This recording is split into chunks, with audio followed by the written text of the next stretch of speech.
Peace be with you, my beloved brothers and sisters, and welcome to GNN, the Good News Network, where we seek to accentuate the positive and eliminate the negative in the midst of a global health pandemic that is presenting itself on many different fronts in our society today. I am here. We always begin every one of our GNN programs with that expression, with that acclamation. I am here. I am here defines or contains the essence of the divinity of your identity, namely that you are a spiritual being practicing to be human, not a human being attempting to become spiritual. That you are really essentially a spirit being robed in flesh. So please go to your comment section or your viewing page and type in those three powerful words, I am here. I am George Augustus Stallings Jr., the patriarch and founder of Imani Temple African American Catholic Congregation, headquartered in Suitland, Maryland, within the shadow of the capital of the United States of America, Washington, D.C. And it is indeed a distinct honor and privilege for me to be invited once again into your home, your office space, or wherever you may find yourself at this particular moment for another GNN broadcast. My apologies on yesterday for not being able to be present for our program. Unfortunately, I got caught in a terrible traffic jam with an accident ahead that just simply prevented my presence here on this platform today, but I am here today, and I thank you for your understanding. It's Friday, and whenever it is Friday, I always invite you to join us every Sunday at 10:30 a.m. Eastern Time for high and holy worship, for the Holy Mass at our International Cathedral, Imani Temple, 2420 Brooks Drive in Suitland, Maryland, 20746. So if you are anywhere within driving distance of our International Cathedral, Imani Temple, we invite you to please come and be present with us.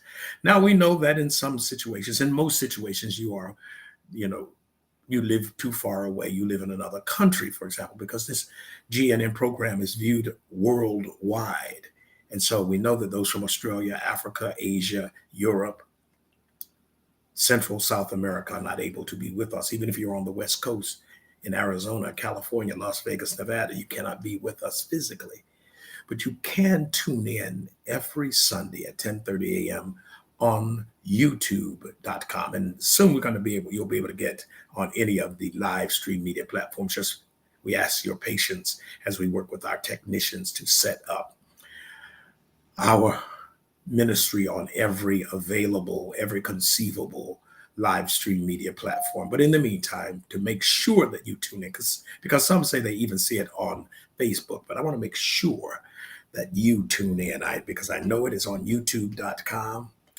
Just go to the search, when the search bar comes up, type in the two words, Imani Temple, IMANI TEMPLE, and that will bring you right to the place for our liturgy. Now, you've heard, most of you know by now that I have officially retired from active day-to-day ministry. I have ordained uh, a priest who is not only serving as the senior pastor of our international cathedral on Brooks Drive in Suitland, Maryland, but he is also our new presiding bishop of the capital province of the African American Catholic Congregation. I speak of none other than His Excellency, the Most Reverend James Rodney Watson, who serves as bishop.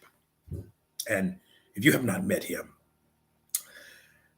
your presence is very much needed in person or on live media or live stream media platform to meet an awesome man of God. Yes, he is. As they say down in Louisiana, man of, an awesome man of God. He is committed and dedicated to the vision and the mission of the African American Catholic Congregation. An awesome celebrant, a powerful preacher, my successor in Washington, in the Washington metropolitan area at our International Cathedral, Bishop James Rodney Watson, Watson. Please do me a favor, tune in this Sunday to welcome him in his official capacity, to make him feel that this ministry is not only what God has called him to, but it's a place where God has now planted him so that he might flourish and blossom. And of course, every day, Monday through Friday, here on GNN at 12 noon Eastern time, I'm here. I may be in another part of the world. I may be on travel, but I'm going to be here. And also, I'm working with our technicians so I can pre-record a program when I'm traveling that can be on air, and it's like I'm in person. So we're doing everything we can to connect with you, to let you know how much we appreciate and value you and your support of our ministry. We could not do it without you. The title of my sermon last Sunday for the 33rd anniversary of the founding of Imani Temple African American Catholic Congregation was Never Would Have Made It Without You. Never would have made it without you. That song by Minister Marvin Sapp, Never Would Have Made It, was right on time. And I used that selection in preparation for the preached word. I never would have made it over the 33 years as the spiritual leader and founder of Imani Temple, African American Catholic Congregation, without God, first and foremost, without God. And secondly, without each and every one of you. I never would have made it, never could have made it without you. Your fidelity, your prayers, your dedication, your commitment, your sacrifice made it all happen. It could not have happened without you. And that's why I need for you to remain committed and dedicated to this powerful vision that God granted to me, gifted to me some 34, 35 years ago before it even took place and was set in motion 33 years ago. Don't think that the founding of Imani Temple and subsequently the African American Catholic Congregation was a knee-jerk reaction. No, it was not. Don't think that it happened all of a sudden within days or weeks or even months. Imani Temple was actually in process, in preparation for years, even unbeknownst to me. I had no idea how God was moving, how God was working, how God was planning and planting the seeds within others who came to me and said to me, at that time I was Father Stallings. He says, Father Stallings, we're just simply sick and tired of being ignored, undervalued, underappreciated, and not respected by the Roman Catholic Church. You have to hear God calling you to do something for us. And I just ignored them. I paid them no mind, to be honest with them, because I had already told myself years prior to that I would, that as I saw other priests leaving the Roman Catholic Church, I said, I'll never do that. I'll never, ever do that. I'm just going to stay right here and just bite the bullet, put up with the mess, and just do my best.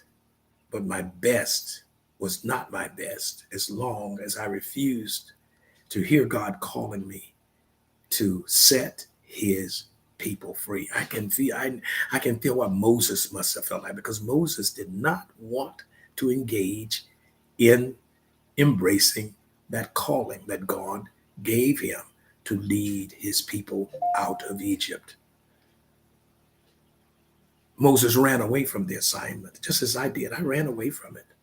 I don't know if you know the story, but when the pressure came from the children of God crying out, their plaintive cry was, we need to be set free from this. And we cannot do it in and of ourselves. We need someone like you, an ordained priest, to do it. And I ran from it. I ran from it as fast as I knew how. Even when I went to see my archbishop at the time, and when I had the guts to finally go to see him, said I had reached I had reached the crossroads of ordained ministry in the Roman Catholic Church, and that God was calling me to do something else. He talked me out of it. Yes, he did. I let man talk me out of doing something that God had called me to do. And it just hit me just this minute, just as I was saying it. Trust me, I had not thought of this before, but it just hit me in comparing what God was calling me to do, and I running away from it, I rejecting it, not embracing God's word, just reminded me of what happened in the Garden of Eden with Adam and Eve. God had given Adam and Eve his word, saying to them, you can partake of any tree in this lush, verdant, plush garden, but you are not to partake of the trees in the center of the garden. And we know that Adam and Eve did not obey God's word. They listened to the word of Satan. Now, I'm not calling my Archbishop Satan. He's long gone in his grave. I pray that his soul is with God. In fact, I know he is with God. He's a holy man. He was a holy man. The issue was not with my Archbishop, but the Archbishop symbolized the one that was trying to prevent me from heeding God's call. I have to admit that. I don't know if he was aware of it. I don't know if he realized it at the time. He knows it now because he's with God, one with God. I'm convinced of that. But the point is that I ran from it. God often calls us to go in a certain direction. God will foresee what is best for us and attempt to point us in that direction. But a lot of times we don't understand it, and we fail to heed the voice of God. And that's what I did initially. I didn't listen to God. I did not want to undergo the inconveniences, the judgment, the condemnation, the criticism in going up against the most powerful religious institution in the world. The Roman Catholic Church to this day is still the most powerful religious institution in the world, even though it is fraught with so much error and sin and deception and manipulation and indoctrination. It still remains to this day the most powerful faith expression in the world. It's waning. It's waning.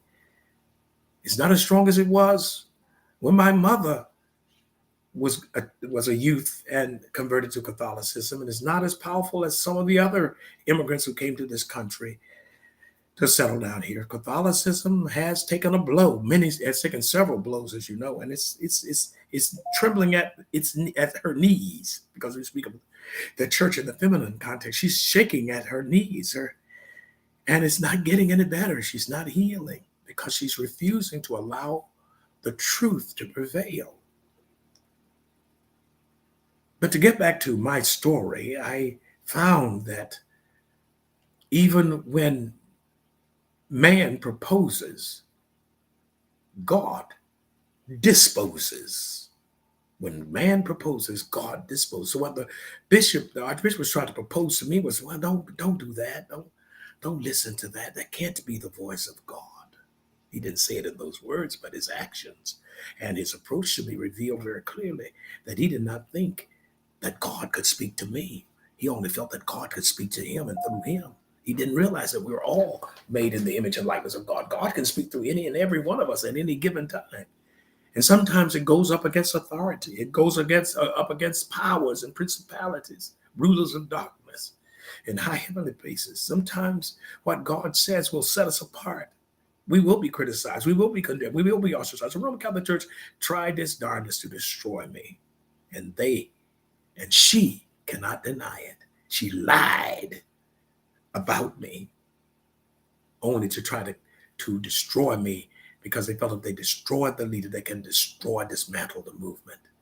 But God's ways are not our ways, and God's thoughts are not our thoughts.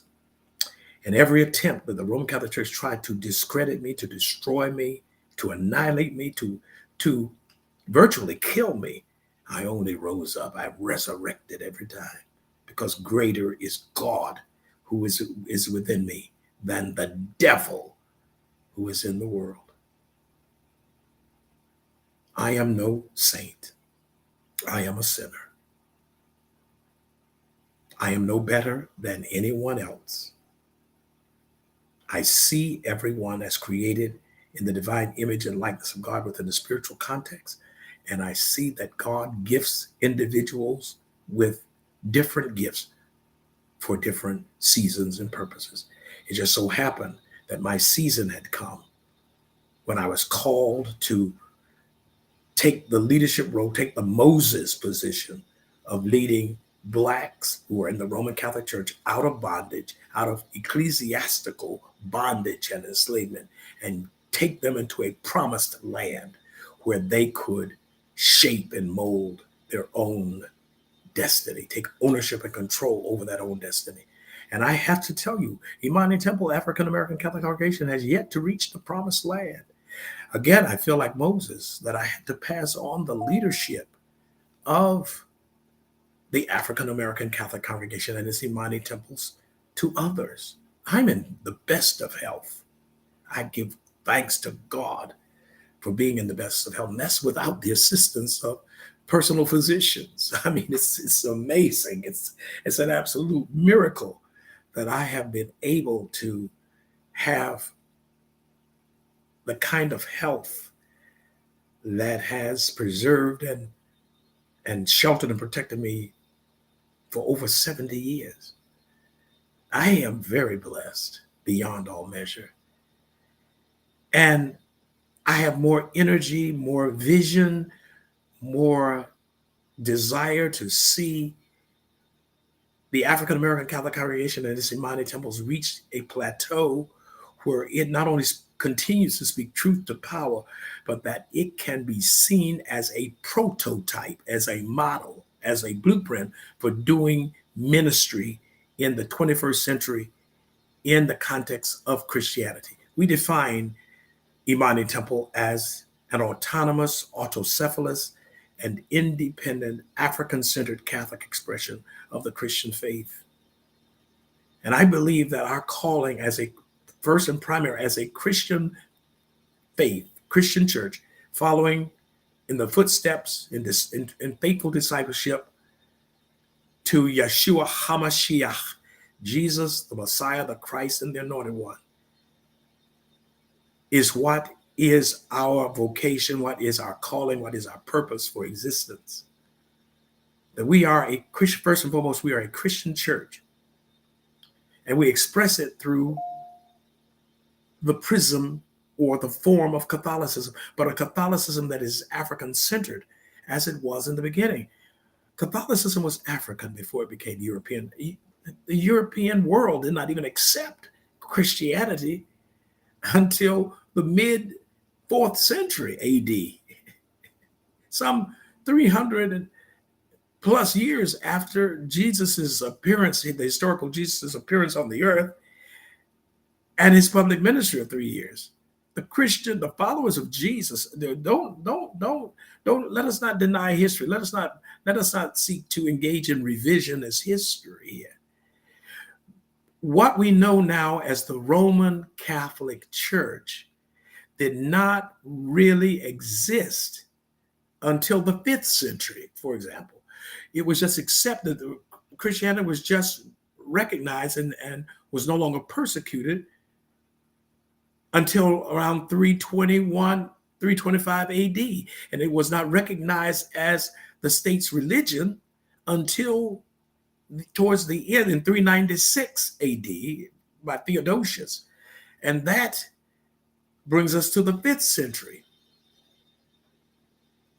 It's interesting that prior to Christianity arriving in Rome, it sprang up in Africa. Jesus was the historical Jesus was an Afro-Asiatic Jew with black blood flowing through his veins. Woo, that's powerful.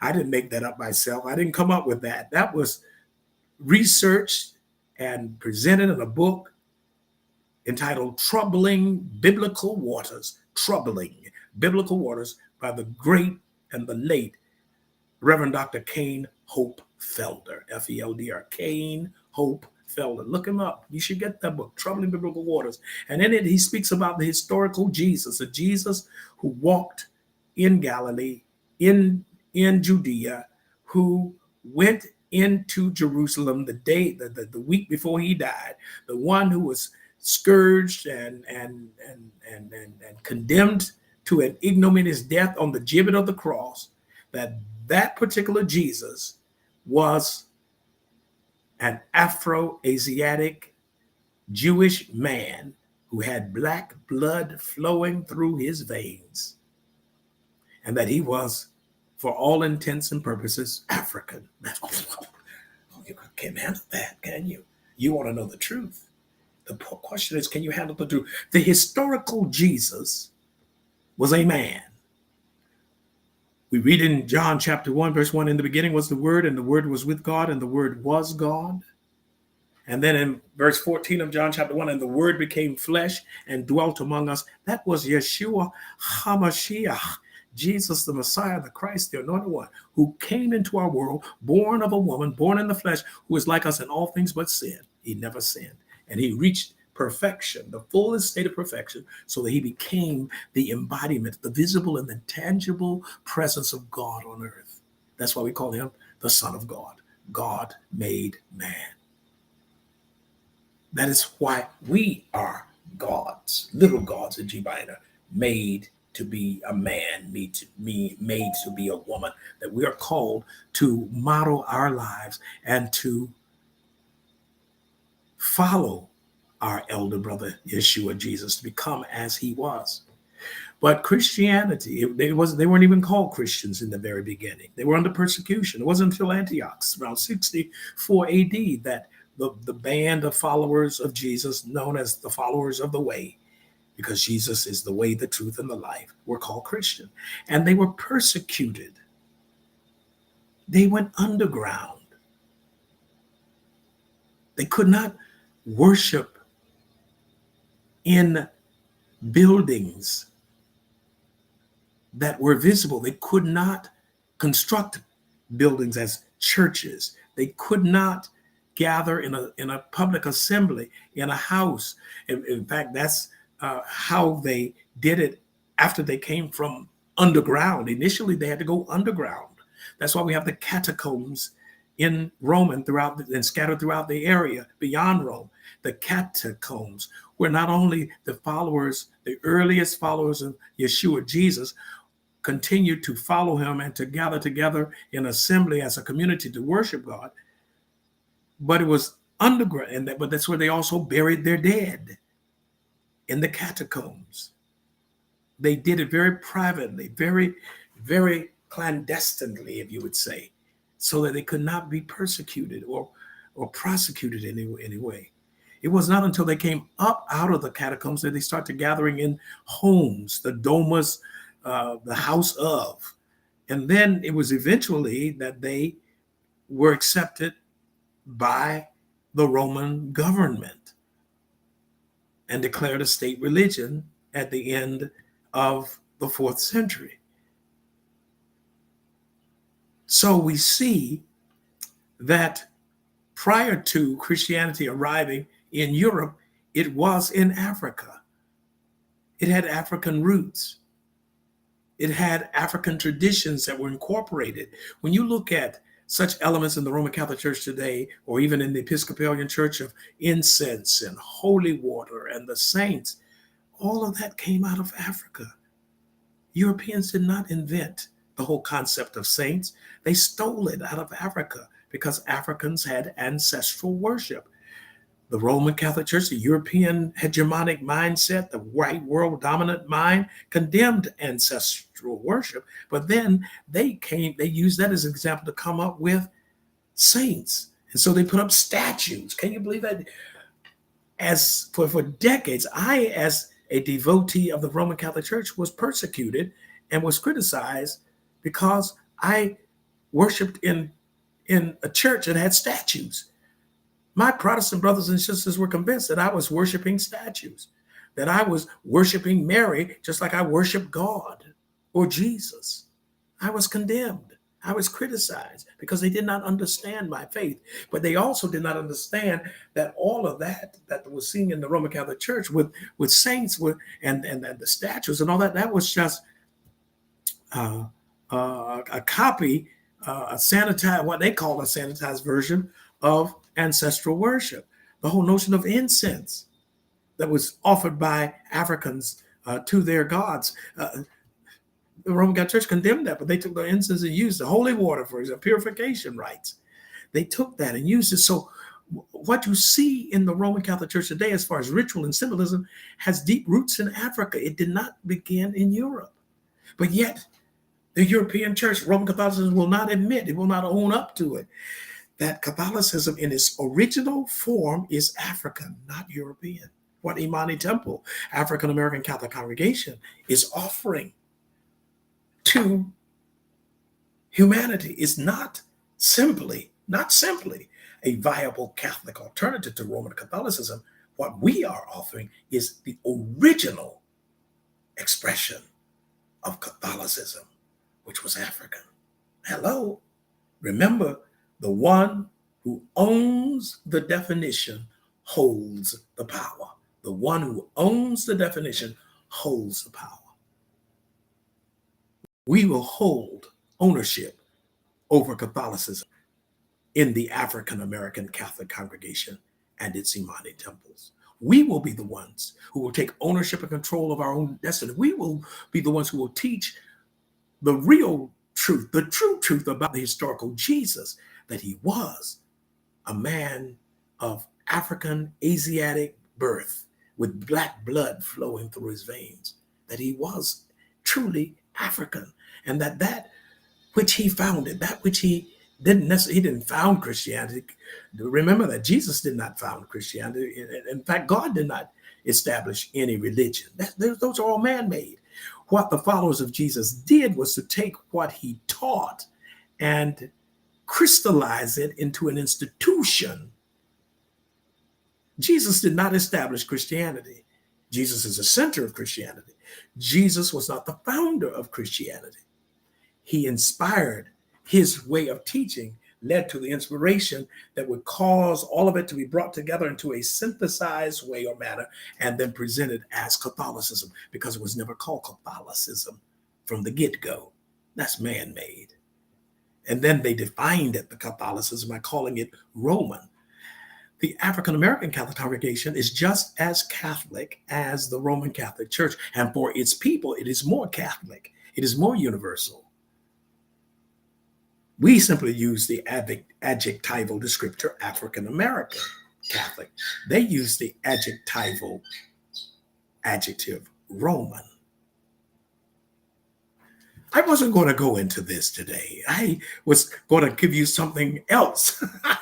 But when I started talking about inviting you to come to Imani Temple this coming Sunday, either in person or by way of live stream, to welcome and to greet and to meet our new presiding bishop of the Capital Province, Bishop James Rodney Watson, who's also senior pastor, and eventually to come to see the one who succeeded me as the overall overseer, the day-to-day overseer of Imani Temple, in charge of the spiritual and administrative insights, His Grace, Archbishop John Wayne Milton, who you will see one of these Sundays at our International Cathedral, because I understand from him that he's going to be present at least once a month. His desire is to be at our International Cathedral once a month. So you'll get a chance to meet Archbishop John Wayne Milton, who is currently the presiding bishop of our Lafayette province of the African American Catholic Congregation in Lafayette, Louisiana. He's our Episcopal liaison to our temples in Africa, and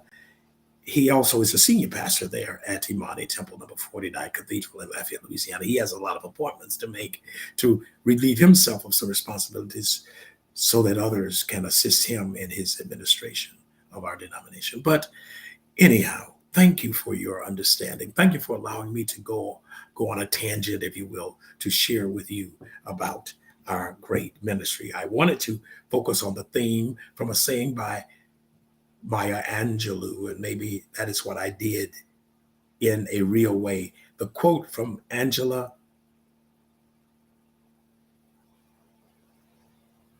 Angelou, I can call her Angel, she's our angel, from Maya Angelou is this: if you are always trying to be normal, you will never know how amazing you can be. If you are always trying to be normal, you will never know just how amazing you can be. And Imani Temple has taught me just how amazing I can be by not just simply seeking to be normal. 30 seconds before we give you the benediction today.